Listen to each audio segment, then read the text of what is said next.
ఆరాధ్యునితో కలిసే భావభూమిక. ఆరాధ్యుని చరణాలలో భగవతి యొక్క ప్రీతి దృఢమవుతున్నది. ఆమె హృదయంలో నిరంతరము భక్తి యొక్క అంతర్ధార ప్రవహించుచున్నది. ధ్యాన సాధనలో తన పూర్వ జన్మల కథ స్పష్టమైనాకే ఆమెలో ఒక విలక్షణమైన భావ పరివర్తన వచ్చినది. ఇంతకు ముందు కూడా ఆవిడ చాలా ప్రశాంతముగా ఉండేది. కానీ ఇప్పుడు ఈ శాంతి ఇంకా ఘనీభూతమైనది. ఈ రోజులలో ఆమె పూర్తిగా శాంతముగా అచంచలముగా ఉండి తన దైనిక క్రియాకలాపాలలో లీనమై ఉండేది. ఆమె దినచర్యలో పెద్ద వదినకు ఇంటి పనులలో సహకరించుట, రామాయణము, మహాభారతము మొదలగు ధర్మ గ్రంథముల స్వాధ్యాయము, తన నియమిత ధ్యాన సాధన చేసుకొనటం ముఖ్యమైనవి. ఇంటిలో అందరికంటే చిన్నపిల్ల అయినప్పటికీ కుటుంబంలోని అందరి సభ్యుల బాగోగులను చూసుకునేది.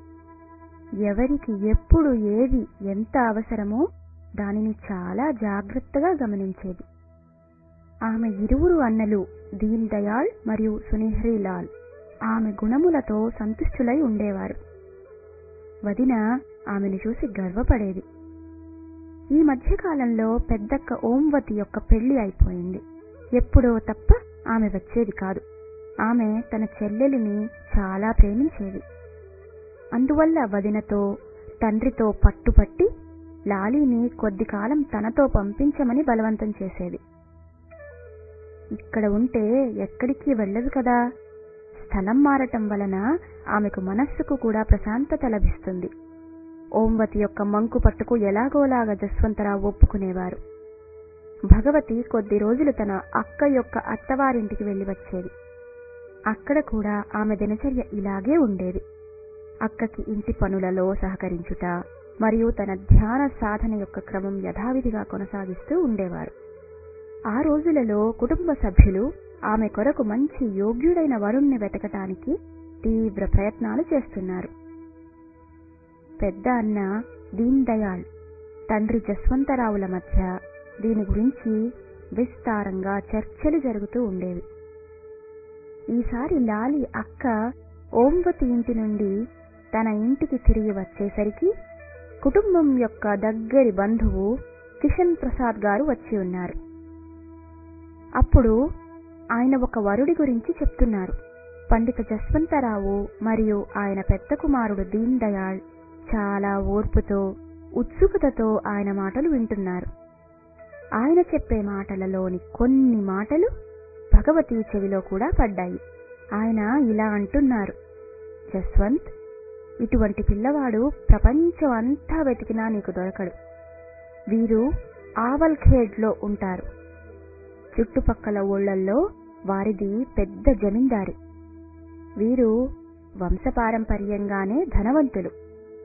ఈ మాటలకు అడ్డుపడుతూ జస్వంతరావు గారు ఇలా అన్నారు, నా గురించి వారికి ఉన్నది ఉన్నట్లు చెప్తావు కదా.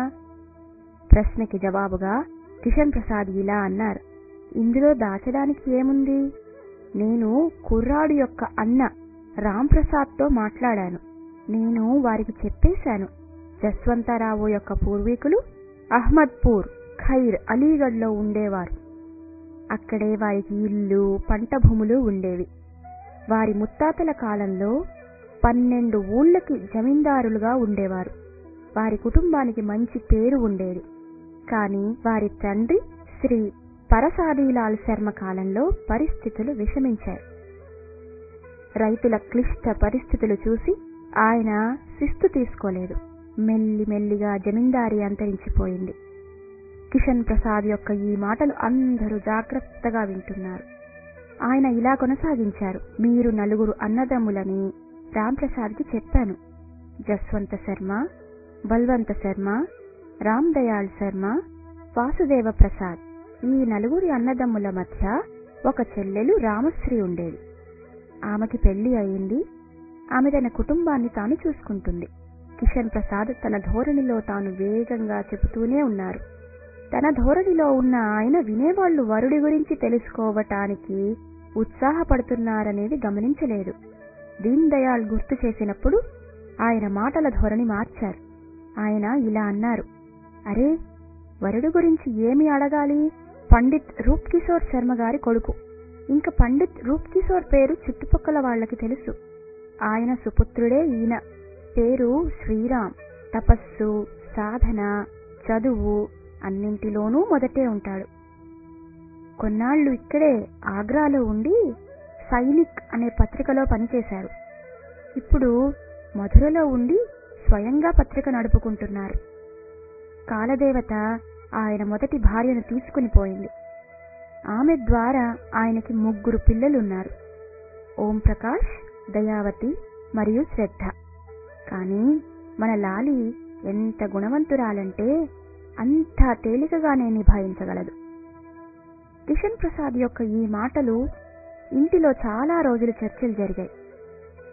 రకరకాల ఆలోచనలు, చర్చలు అనేక సార్లు జరిగాయి.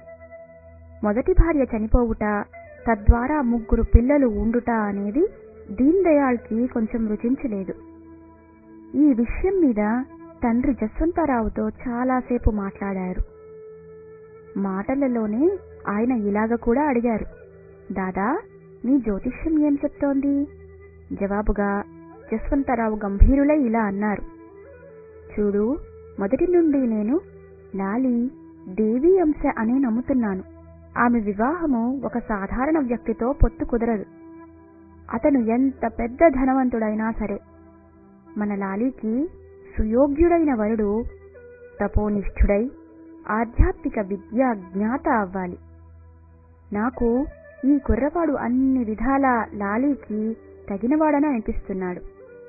పండిత జస్వంతరావు మాటలు దీన్ దయాళ్కు రుచించాయి. చివరకు తండ్రి, పుత్రుడిద్దరూ కలిసి కన్య యొక్క వదినకు ఈ విషయాలన్నీ తెలిపి లాలి అభిప్రాయము తెలుసుకోమని ఆమెను అడిగారు. ఏమి జరిగినా లాలి యొక్క ఇష్టంతోనే జరగాలి అని నిర్ణయించుకున్నారు. వదిన తన భర్త, మామగార్ల యొక్క ఆజ్ఞానుసారం తన ముద్దుల మరదలితో అన్ని విషయాలు చర్చించింది. ఆమె అన్ని మాటలు చాలా శాంతముగా విన్నది. మాటలు అన్నీ చెప్పడం అయిన తరువాత ఆమె ఒక్క క్షణం తన అంతర్చేతనను ఏకాగ్రం చేసింది. ఈ ఏకాగ్రతతో సత్యము స్పష్టంగా గోచరించింది. ఎవరితో అయితే తన వివాహము గురించి చర్చలు జరుగుతున్నాయో ఆయన యొక్క పనిలో సహకరించడానికే తను దేహము ధారణ చేసినది అని స్పష్టంగా అర్థమైనది. క్రిందటి జన్మలలో భర్తగాను మార్గదర్శకుడిగాను ఉన్న తన ఆరాధ్య దైవమే ఈసారి కూడా తన భర్త కాబోతున్నాడు. తన అంతర్చేతన యొక్క విషయాలన్నీ కూడా ఆమె గోప్యంగానే ఉంచింది. ప్రత్యక్షముగా ఆవిడ ఇంతే చెప్పింది, వదినా, దాదాకి నీవు చెప్పు. ఆయన చెప్పినది నాకు ఇష్టమే. ఆయన చెయ్యబోతున్న దానిలో నా జీవితము మంగళమయంగా అవుతుంది. లాలి యొక్క ఆ అంగీకారము, స్వీకృతి తెలుసుకుని కుటుంబం మొత్తం ఆనందించింది.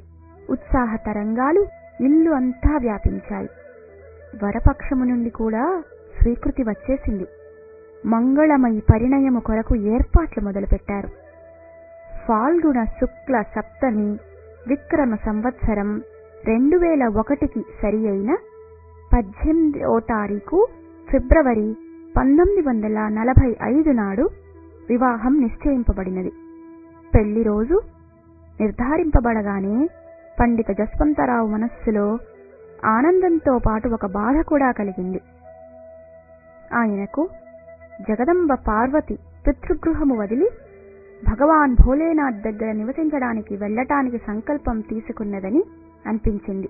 తన బాధను మనస్సులోనే దాచుకుని జస్వంతరావు కూతురి వివాహ ఏర్పాట్లలో మునిగిపోయారు.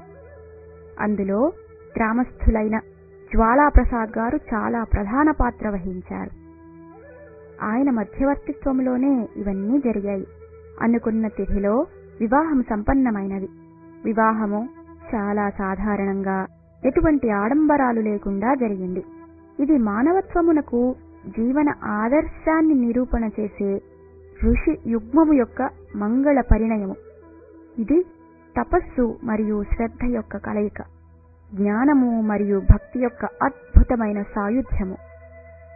భగవతి మరియు శ్రీరామ్ ఈ శుభ ఘడియలలో తమ ఆదర్శ మార్గాన కలిసి నడవటానికి సంకల్పితురాలు అయ్యారు.